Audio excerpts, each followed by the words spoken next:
Hello everyone, welcome to Study Mantra. आज के current affairs का सेशन स्टार्ट करते हैं। चलिए देखते हैं फर्स्ट क्वेश्चन से। When was World Food Day observed? World Food Day कब मनाया जाता है? ये बनाते हैं 16 अक्टूबर को। वर्ल्ड फूड डे का थीम था water is life, water is food, leave no one behind. FAO food and agriculture organisation के डायरेक्टर जनरल कौन है? Q Dongyu. इसका हेडक्वार्टर है रोम, इटली में, और ये कब फाउंड हुआ था? 16 अक्टूबर 1945 में। एक और डे मनाया जाता है 16 अक्टूबर को, वर्ल्ड एनेस्थीसिया डे, जो 16 अक्टूबर को मनाते हैं। इसका थीम था एनेस्थीसिया एंड कैंसर केयर। महिला police station of which city become the first women centric police station to get international standard organisation certificate? कौन सी सिटी के महिला पुलिस स्टेशन को ISO सर्टिफिकेट मिला है, ये पूछा गया है। तो वो मिला है भोपाल की महिला पुलिस स्टेशन को। ISO सर्टिफिकेट याद रखिएगा 3 साल के लिए इशू होता है, और ये किस बेसिस पे होता है?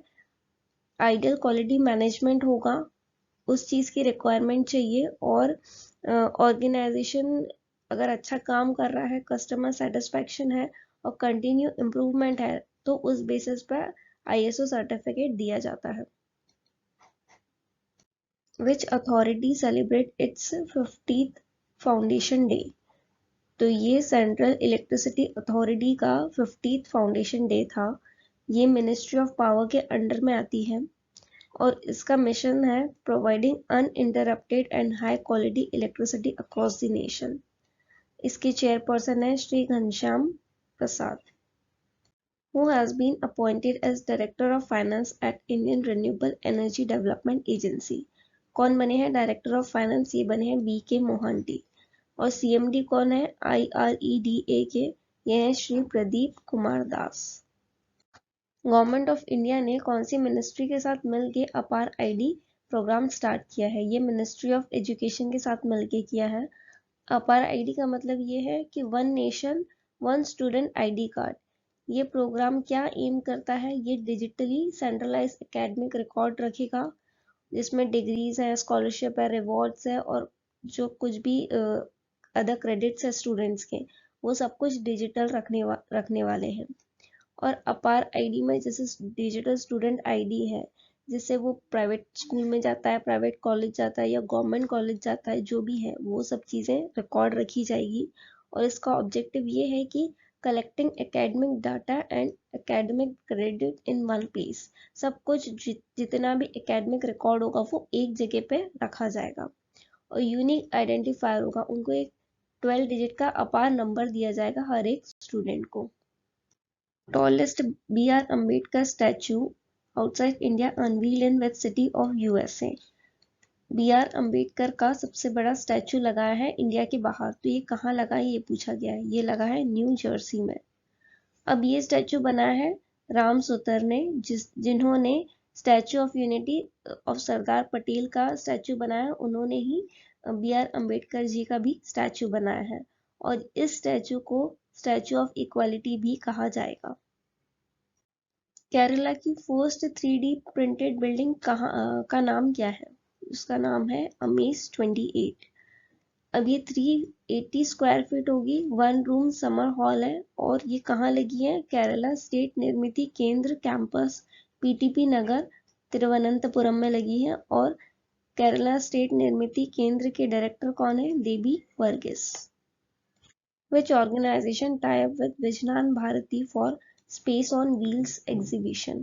तो ये इसरो ने किया है, विज्ञान भारती के साथ मिलके स्पेस ऑन व्हील्स होंगे। ये किया है, डिजाइन किया है ये प्रोग्राम, जिससे जो स्पेस एक्सप्लोरेशन है East Siang district of Arunachal Pradesh, वहाँ के जो स्टूडेंट्स हैं उन्हें स्पेस की चीज़ें एक्सेसिबल हो और स्पेस में ज़्यादा रुचि दिला सके उस रीजन के बच्चों के लिए, इसलिए ये चीज़ें की गई हैं। Who has won the FIDE Under-20 World Junior Rapid Chess Championship in Italy? ये किसने जीता है? ये जीता है रौनक साधवानी ने जीता है। India's External Affairs Minister S. Jaishankar inaugurated a bust of Rabindranath Tagore in which country? ये मूर्ति का इनॉग्रेशन कहाँ हुआ? ये किया गया है वियतनाम में। गवर्नमेंट ने एक प्रोग्राम लॉन्च किया है, ट्रेडेबल ग्रीन क्रेडिट प्रोग्राम।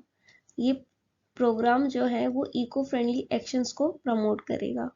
इसमें इंडिविजुअल्स और एंटिटीज जो है वो पार्टिसिपेट कर सकते हैं और ग्रीन क्रेडिट को ट्रेड कर सकते हैं या अर्न कर सकते हैं।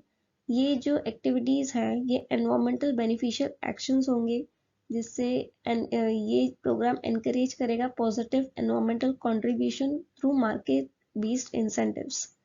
अब ये प्रोग्राम का एम क्या है, मतलब ये प्रोग्राम क्यों किया जा रहा है? ये इसलिए किया जा रहा है कि एनवायरमेंट एक्टिविटीज को बढ़ाया जा सके कॉम्पिटिटिव बेसिस पे।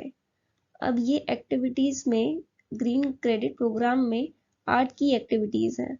इसमें से 6 देखते हैं कौन सी हैं। ये ट्री प्लांटेशन करना है, water management, sustainable agriculture, waste management, air pollution reduction होना चाहिए, मैंग्रोव कंजर्वेशन और रिस्टोरेशन होना चाहिए। ये 6 एक्टिविटीज बताई गई है और इससे आप ग्रीन क्रेडिट अर्न कर सकते हो। और जो इंडिविजुअल है वो या एंटिटीज है उससे रजिस्टर करना पड़ेगा। एक डेडिकेटेड साइट होगी, उसकी वेबसाइट होगी, उस पर रजिस्टर करना पड़ेगा। फिर एक डेजिग्नेटेड एजेंसी होगी जो कि वेरीफाई करेगी और जब वो वेरिफिकेशन हो जाएगा, कंप्लीट हो जाएगा, तो एडमिनिस्ट्रेटर आपको ग्रीन क्रेडिट का सर्टिफिकेट देगा। तो ये सब इसीलिए है कि जो भी एनवायरनमेंट है उसे अच्छे से रखा जा सके और उसे नुकसान ना हो, इसलिए ये चीज़ें की गई है गवर्नमेंट द्वारा। तो चलिए आज का सेशन यहीं एंड होता है, मिलते हैं नेक्स्ट सेशन में। Thank you.